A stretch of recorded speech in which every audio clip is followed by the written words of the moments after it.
Welcome to Ancient Astrology with Sam and Verity. Hi, I'm Sam Bakewell. And I'm Verity Hibbs. And today's episode 27, and we will be discussing Antiscia. Yes. So I'm just going to read a passage out of Julius Firmicus Maternus' book, the Mathesos, and translated by Jean Rhys Bram, and he's a 4th century astrologer. It's on page 60 to 62. And he says, the Antiscia of the Greeks have been handed down by tradition. I do not wish anyone to think that this topic has not been discussed by the Greeks, for even Ptolemy followed no other theory but that of the Antiscia. Antiochus, when he said that indeed Libra did not see Aries because the earth was in the middle, as if through a mirror, reached the theory of the Antiscia. Dorotheus of Sidon, on the other hand, a very wise man who wrote about forecasting for the stars in very accurate and learned verses, explained the calculation of the Antiscia in clear terms in his 4th book. So he also gives a technique here. So on page 62 to 69, thus, if computing the chart, some of the planets are not in aspect, it must be asked whether they are connected to each other through the relationship of Antiscia. For when they send an Anticium in the square, in trine, square, sextile, or opposition, just as if they were thus located in a normal arrangement, and all of these various influences fit together in a final calculation. When you do this, you will easily be able to find out everything which is looked for in men's destinies. For there is a theory underlining the nature of the Antiscia, which is strengthened by universal agreement. This theory I shall take care to explain to you at another time. So basically, I just want the viewers to know that this is a real thing, that it's not, it hasn't come from a modern version and somebody hasn't kind of just made it up. It's come from even as far back as Antiochus. So Antiscia is a mirroring of its distance from the solstice axis on the other side of the chart. The solstice axis runs from 0 Cancer to 0 Capricorn. So imagine that the chart is folded half along the solstice axis. So we've actually got the helpful image of that. It's quite interesting what the Antiscias are. Yeah, so we're folding it like A4 paper, folding it that way. So we have Capricorn and Sagittarius are it's like they're each other's Antiscia. Smushed together, isn't it? Yeah. And they're folded. Yeah. And Aquarius and Scorpio are each other's Antiscia. Pisces and Libra, Aries and Virgo, Taurus and Leo, and Gemini and Cancer. So I might just leave that image up there for our viewers and who are actually watching this, and I'll just go through the rest of the technique here. So the way I use it basically. So we've actually just given you the technique here, and for the calculation, it is a subtraction. So for the calculation, you deduct the natal planet from 30 degrees, and you'll have the Antiscia of that planet. So the moon in Libra at 16 degrees and 55 minutes, and you'll take 30 degrees from that, and from the 16:55 minutes, and it would equal 13 degrees and 5 minutes of Pisces. So therefore the Antiscia moon of Libra at 16 degrees and 55 minutes would be Pisces at 13 degrees and 5 minutes. Okay. Is it often used with the rising signs, or is it just any planets? You'd use it with a sign. Yeah. So it doesn't have to be a planet, so you could use it with your ascendant as Yeah. well. So that would be, to me, another significant area that is important to you. Yes. So it's another kind of level. So I just wanted to talk about other types of astrology that and how they use it. And I'm not an expert at everybody else's astrology and all the different types. However, it's what I researched once upon a time. I haven't looked at this for a little while. I just do it, I just use it. Not everyone follows the ancients' teaching to the T. Yeah. So other astrologers demonstrate this technique to a deeper psychological explanation. And the SCA Horary Practitioners course introduced it before aspects. So, so that's how significant it is for some horary astrologers. Psychological astrologers express the Antiscia chart as an inner shadow chart, your shadow self, and connects to the secrets hidden or hidden things. And horary, it'll give extra descriptive symbolism. However, recommends that you do not bring opportunity for it does not bring opportunity for action. Right. Where like I do see it as an event, if I wanted to use it that way. I've sort of dropped that now because, it's just like a 1-day event. So I don't really use it so much because, if it just hits that planet, well, by the degree, is that why it would be a 1-day sort of thing? Yeah. Or, yeah. Yeah. So like Has to if I be. was reading like somebody's chart and they had like the moon, so let's say mine, right? The moon in the first house by Antiscia, I would say I would be thinking something on the lines of the mother. So the mother could be depending on what that Antiscia aspects in the natal chart. So that would trine my Jupiter. So I would think my mother's traveling. It could also be women. Yes. So that's where it's quite difficult because I'm not actually using what the moon represents in my natal chart so much. I'm using just that Antiscia planet and what it aspects.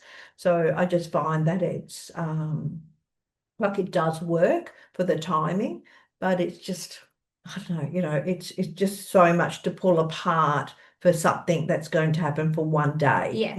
Yeah. Like I can do it for myself, but I wouldn't do it for a client. How to use the Antiscia in your natal chart. So aspect the Antiscia chart on its own and read this on its own. And then and also aspect the natal chart with your Antiscia's planets as well.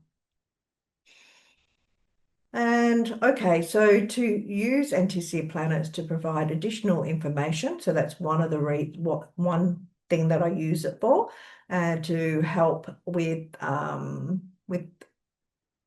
giving information about different areas. So like if it was Saturn in Libra in the Antiscia in the 7th house. So then I'm thinking, oh, okay, so that partner or potential partner has got some honesty about them. It's because it's exalted. It's now the Antiscia of Saturn is exalted.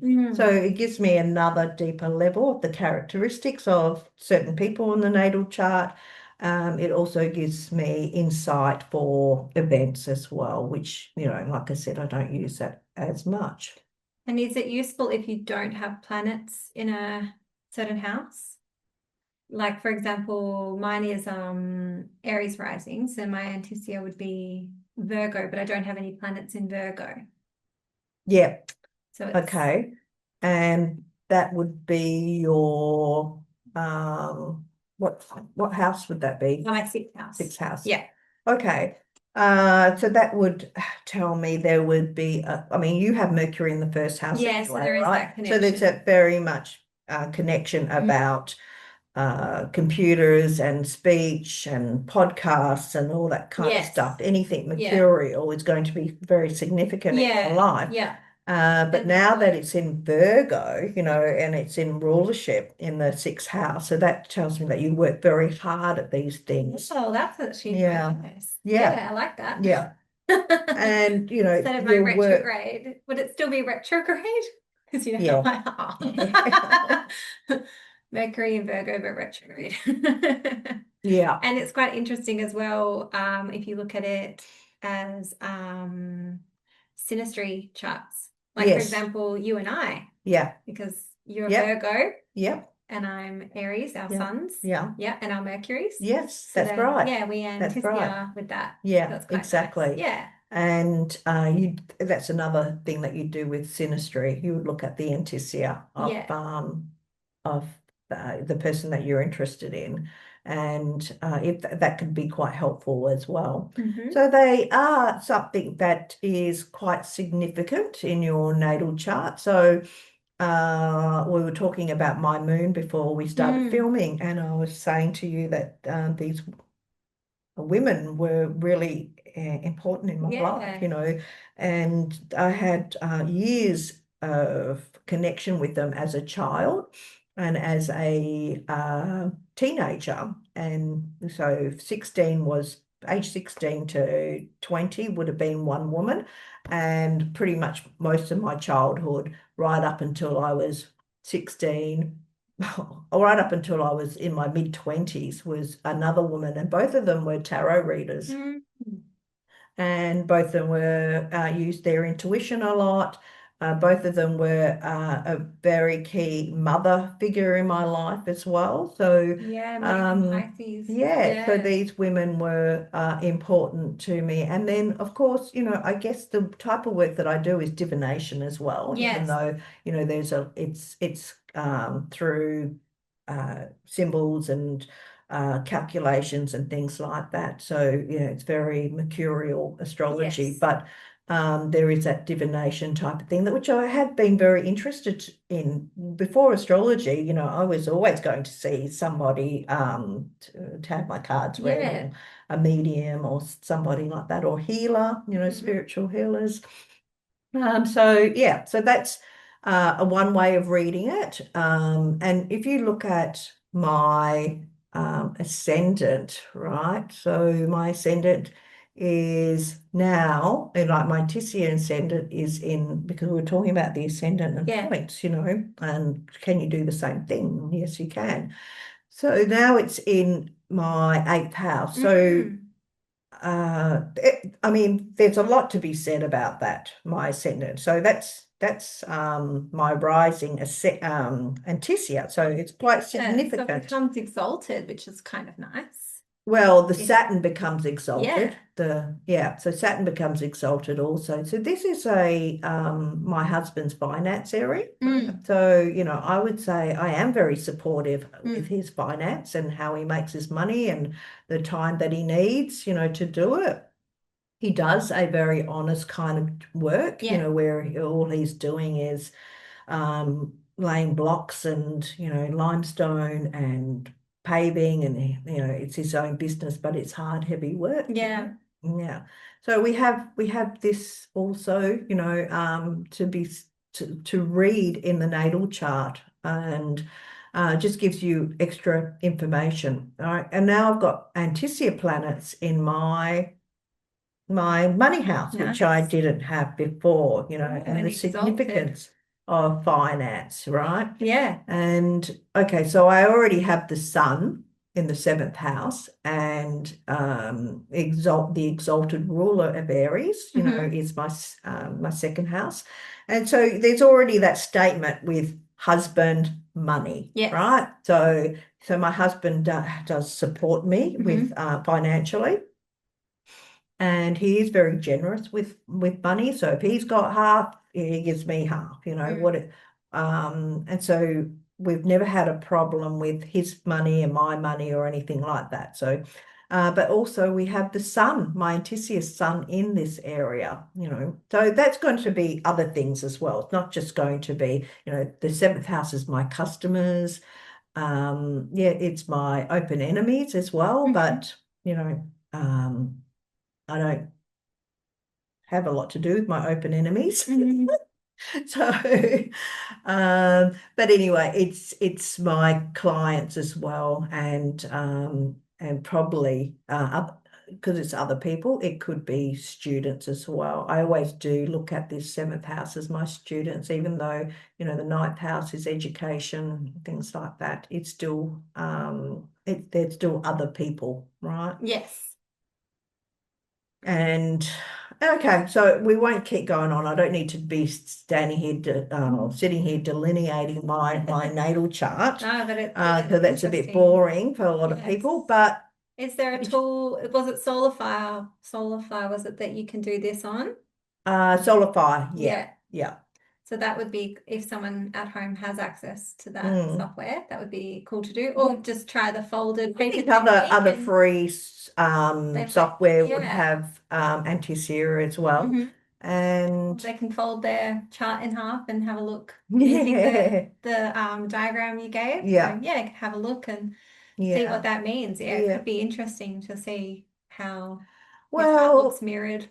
I don't think a lot of people use it the way I use it, Mm, and it's just the way from through experience. It's through listening to and processing Firmicus maternus and thinking, okay, so it was a big deal for yeah. a lot of the ancients, and so if it's a big deal, it must work because it's gone through a lot of astrologers before it's got to me. Yes. And I mean, horary astrologers use Antiscia quite a bit, and but Yeah.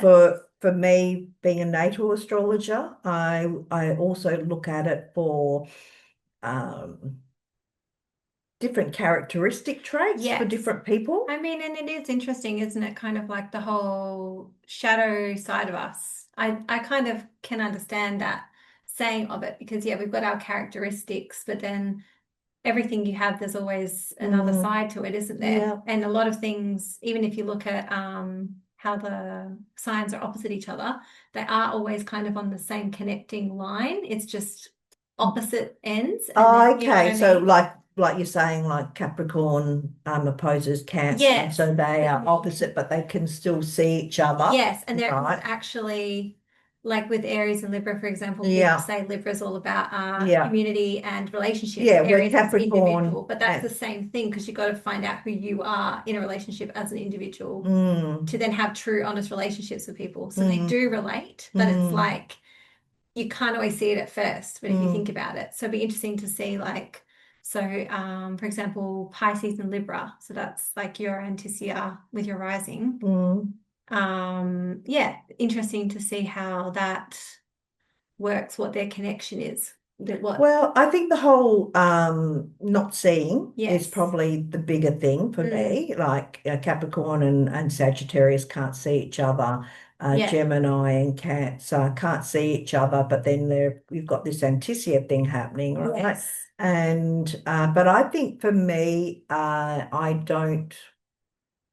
Yeah, I don't really get into the whole psychological Mm, stuff of how you feel and all that kind of stuff. It yeah. is for me, it is either this is happening or this isn't happening. hmm The psychological side, like if somebody was suffering from depression or mental health or something like that, is very obvious in the natal chart, Yeah. So that is something else that you could tell that that person is Yeah. suffering for something going on in the background. Yes. So yeah, I'm not sure about the whole shadow No, side but of things. yeah, it's just For me, interesting. it would be like, okay, so that fourth house, um, Oh, yeah. So you see is it more like how that house actually is yeah, so placing. that area. Yes. Yeah. So it's okay. So it's Jupiter, it's in Gemini, it's in detriment. So it's a home, but it's not a flash home. Like let's hmm say I had oodles of money and I came from a whole different background, but I had this chart and I had lots of money. So it would be in my clan, it would still be a lesser type of house Yeah. than um what others in our family might have had, Yeah. That's how I would look at it. hmm But it's still Jupiter, so it still Yes. gives you a nice home. Yeah. It's just Um, not in rulership or exaltation. So yeah, yeah. because I've got Mercury there, and Mercury opposes Saturn, right? So this Mm-hmm. is a home that can be lost because it has an opposition, right, between the Lord and Saturn. And Saturn is my malefic sect. It's in pretty poor condition. The only thing it's got going for it is it's conjunct the ascendant and it's in the first house, right? So this Mm-hmm. is a great placement. So having Jupiter there, there is some sort of protection there for that Yeah, it's home. true. So that's how I look at it, Yeah. Yeah, I Oh, that's mean, very helpful. Yeah. And I think as well what you were saying about my chart, how it would be in the sixth house and that connects mm, to work and things like mm, that. And I agree with that. mm, So that makes sense. yeah. Yeah. But the whole shadow side, I don't, it's just my mind doesn't work like No, that. I yeah. think I because I'm was, just so either it's that whole Mercury in Virgo, it's either it's factual or yes. it's not. It's No, happening or it's not I think happening. that's really Yeah. helpful. And I wonder, because yeah, you were saying how it was made to be a big deal by Firmicus.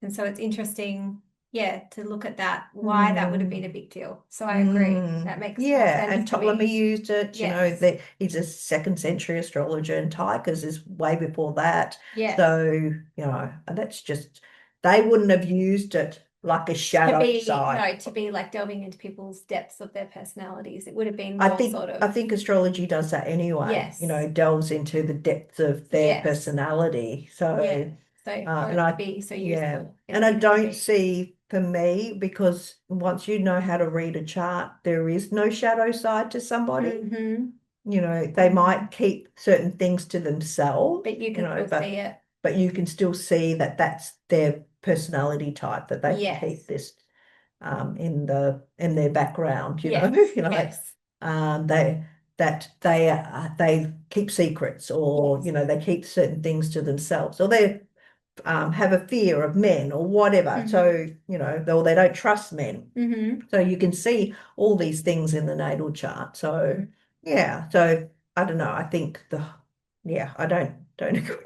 So Okay. sorry. No, that's fine because I Yeah, wasn't sure. So it's really yeah. interesting and I like that. Yeah, Mm, no, I hadn't given it much thought. So I was like, oh yeah, they can't see, but they're connected in some way. But I yeah. think that makes a lot of sense what you're saying. So yeah, very Mm. interesting. Thank you. Oh well. So, It's my opinion. It's how I use yes, Antiscia. I mean, I'm yes. sure other people, other astrologers are going to use it differently, Hmm. and this is just the way I worked with it through my experience. Mm.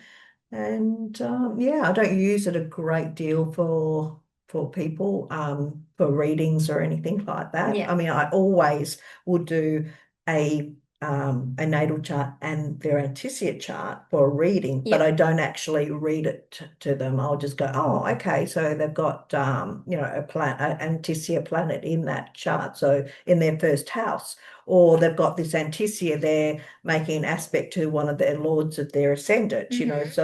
um, so I will in my head, so then I kind of feel like I know them a little bit better. Yeah, that makes Yeah, sense. okay. Yeah. All right. So I don't know whether you got a lot out of, Well, out of I think this. it's a good one to cover because I know when I first was introduced to it by you in a class, it was so interesting, and I went home to find out more, and I Yeah, didn't. I think I found one video on it. yeah, So yeah. it's not one that's talked about a lot. So I think it's great No, that I think because a you lot know it. of modern astrologers don't really know it, don't Mm, understand it. That passage from Firmicus really helps you to understand, yes. how we're supposed to use this.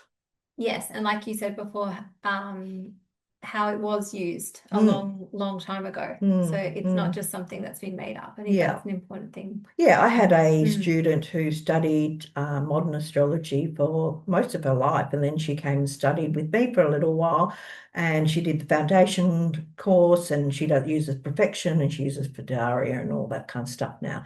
So, and she fought it for a long time. We were friendly, and she fought this type of astrology.